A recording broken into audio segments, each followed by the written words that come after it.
Je vais intervenir très brièvement pour rappeler 2 points de vérité que j'ai signalés aux inspecteurs de l'administration, mais qui ne l'ont pas relevé, bien au contraire. Moi, je suis arrivé, j'étais là le soir même, et je suis arrivé donc à la fac dans l'amphia pour une seule bonne raison. Ça fait 10 ans que j'étudie dans cette fac, j'ai notamment été chargé de TD durant 3 ans dans cette fac, donc les étudiants, je les connais.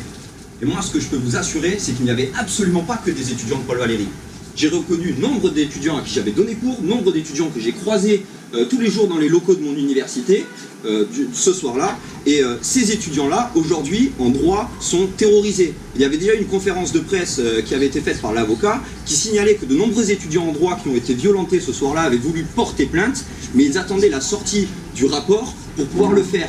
Tout simplement pourquoi? Parce que ces étudiants-là, aujourd'hui, ne se sentent pas en sécurité, et ils ont bien raison. Je rappelle quand même qu'il y a eu un comité de mobilisation des étudiants en droit et en Sciences Po qui a été très vite mis sur pied, avec quelques doctorants qui l'ont rejoint, pour témoigner d'aujourd'hui de ce qui s'est passé depuis le soir de l'agression dans la fac de droit. Nous avons été massacrés, étudiants et doctorants.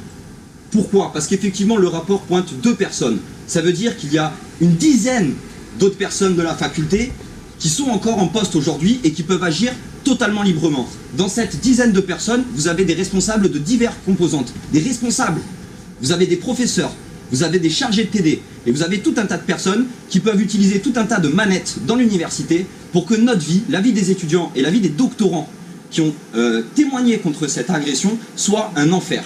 Et effectivement, c'est ce que c'est devenu, un réel enfer.